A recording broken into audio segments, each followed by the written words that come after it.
प्रिय भक्तजनों, आज हम लोग भगवान शिव की प्रेरणादायक कथा सुनेंगे और इसमें भगवान शिव जब खुद साधु बनकर भक्त की ली परीक्षा, फिर क्या हुआ जानिए। बहुत समय पहले एक छोटे से गांव में माधव नाम का एक गरीब लेकिन अत्यंत भक्तिपूर्ण युवक रहता था। उसके पास न धन था न कोई बड़ा सहारा, लेकिन उसके पास एक अनमोल चीज थी, भगवान शिव के प्रति अटूट श्रद्धा।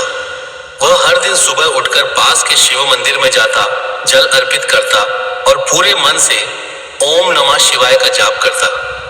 गांव के लोग अक्सर उसकी गरीबी का मजाक उड़ाते थे।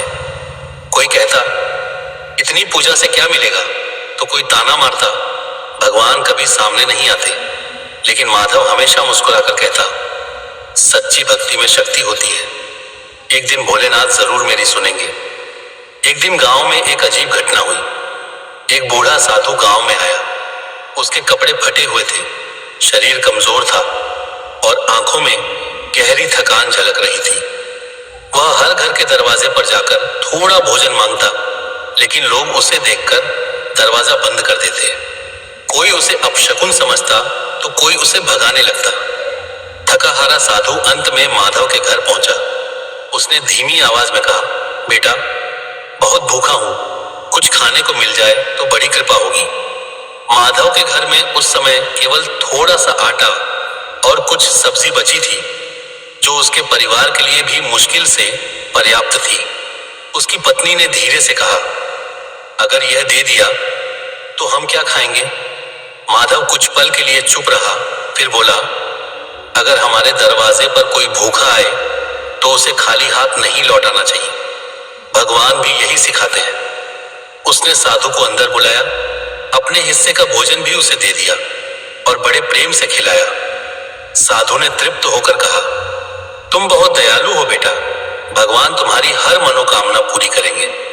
माधव ने मुस्कुराकर कहा, मुझे कुछ नहीं चाहिए, बस भगवान की कृपा बनी रहे। साधु वहां से चला गया, लेकिन उसकी आंखों में एक अलग ही चमक थी। कुछ दिनों बाद गांव में एक बड़ी समस्या आ गई। अचानक एक भयंकर बीमारी फैलने लगी। लोग एक एक करके बीमार पड़ने लगे। डर का माहौल बन गया। गांव के अमीर लोग शहर भाग गए, लेकिन गरीब लोग वहीं फंसे रहे। माधव ने हार नहीं मानी। वह दिन रात बीमार लोगों की सेवा करता, उन्हें पानी पिलाता, दवा लाकर देता और उनकी देखभाल करता। उसकी पत्नी भी उसका साथ देती। एक दिन वही साधु फिर से गांव में आया।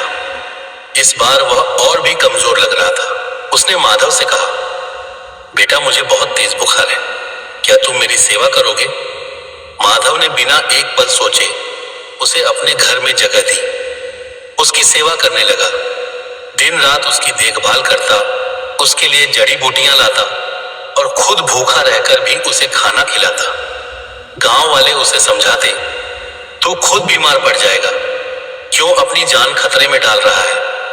लेकिन माधव ने कहा, अगर मैं किसी की मदद कर सकता हूं तो मुझे डरने की जरूरत नहीं। दिन बीतते गए। एक रात साधु की हालत बहुत गंभीर हो गई। माधव पूरी रात उसके पास बैठा रहा, भगवान शिव से प्रार्थना करता रहा, हे भोलेनाथ, अगर मेरी भक्ति सच्ची है तो इस साधु को ठीक कर दीजिए। अचानक आधी रात को एक चमत्कार हुआ। कमरे में एक दिव्य प्रकाश फैल गया। माधव ने आंखें खोली तो देखा कि वह साधु अब साधारण नहीं रहा। उसके स्थान पर स्वयं भगवान शिव प्रकट हो गए। जटाधारी स्वरूप, गले में सर्प, शरीर पर भस्म और आंखों में अपार करुणा। माधव यह दृश्य देखकर स्तब्ध रह गया। वह तुरंत उनके चरणों में गिर पड़ा और बोला, हे महादेव, मैं आपको पहचान नहीं पाया, मुझे क्षमा करें। भगवान शिव मुस्कुराए और बोले, माधव, यह कोई गलती नहीं है, मैं तुम्हारी परीक्षा लेने आया था। तुमने हर बार बिना स्वार्थ के सेवा की, भूखे को भोजन दिया, बीमार की सेवा की और कभी शिकायत नहीं की। तुम्हारी भक्ति सच्ची है। माधव की आंखों से आंसू बहने लगे। उसने कहा, प्रभु, मुझे कुछ नहीं चाहिए, बस आपकी कृपा बनी रहे। भगवान शिव ने कहा, तुम्हारे जैसे भक्त ही मेरे सच्चे प्रिय होते हैं। आज से तुम्हारे जीवन में कोई कमी नहीं रहेगी। इतना कहते ही भगवान शिव ने अपना हाथ उठाया और पूरे गांव पर आशीर्वाद दिया। अगले ही दिन गांव में फैली बीमारी धीरे धीरे खत्म होने लगी। लोगों की हालत सुधरने लगी। माधव के घर में भी सुख समृद्धि आने लगी।